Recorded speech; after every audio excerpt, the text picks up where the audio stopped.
Ayan, may kukuhanin lang. Yun, dito kami sa Batangas Pier. Muntik nang di umabot ng alas 5. Buti sinundo kami sa service. Ayan. Ito yung isang barko na nagbababa galing ng Salapan. Ayan, ito yung barko na sinakyan namin ngayon.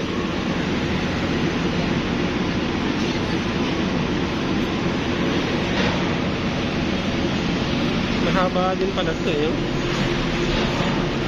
Konti lang araw guys. Ito yung CR nila. Oh. Malinis yung CR. Ayan. Ito CR ng babae at bawal. Hindi pwede pumasok. Ayan. Punta tayo sa unahan ng barko. Oh, restricted area daw. Dito lang ako. Ayan.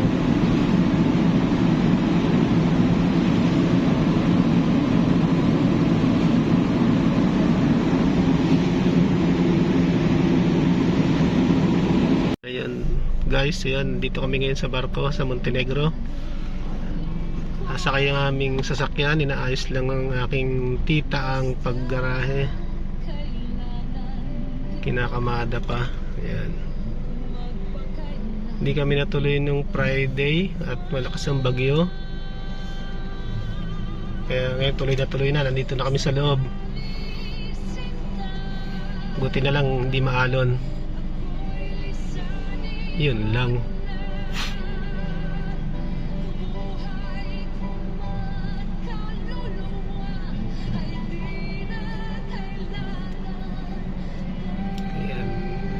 Atras din natin dyan.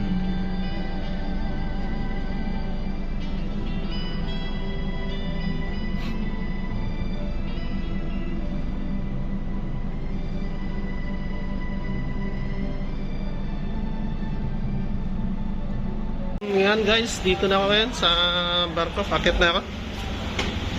Para akong na maalon ba? Para akong may hilo ah. Gumagalaw ba? Okay. Parang ako palang ang tao rito ah. Ayan.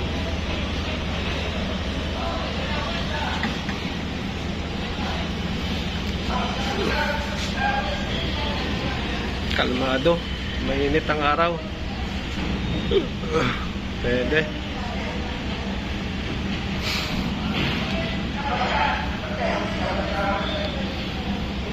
Parang paskat.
guys, dito na kami Batangas Pier. Nasa unahan kami. Medyo inaayos pa lang yung damyo para makadaan ng maayos ang mga sasakyan. Bakit yung ayan, dito kami sa una.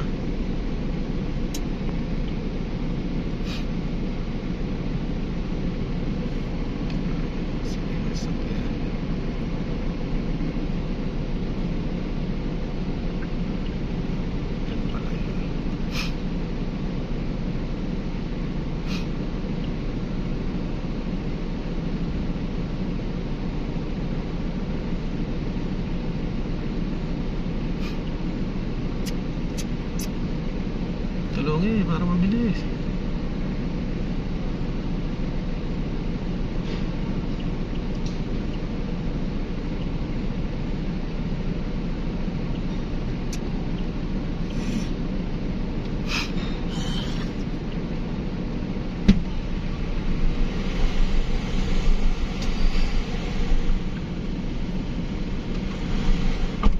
Kaya bukas pa, laksan nyo ng konti. Kanina pinto yung bukas. Sa'yo nga muna.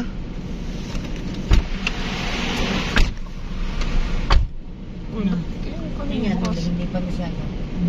Sa pati ah. Kaya sa pa. Ayun. Lumabas na yung mga tao. Kami na sunod. Lalabing 8 naman daw ang sakay na passengers. Tapos libre pa kaming 3 dahil may passes. Ayan. Tapos ang sasakyan ay 12 dahil ako yung driver ay libre ang driver.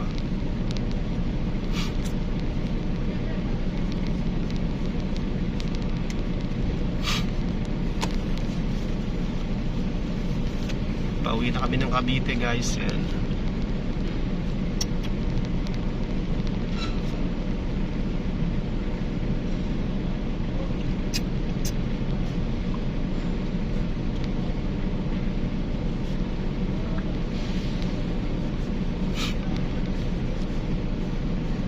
Ubusin lang yung mga tao na makalabas.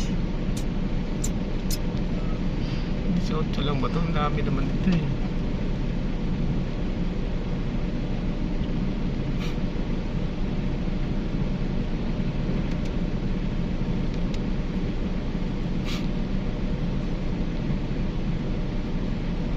Layo ng lalakarin pag wala kang dalang service.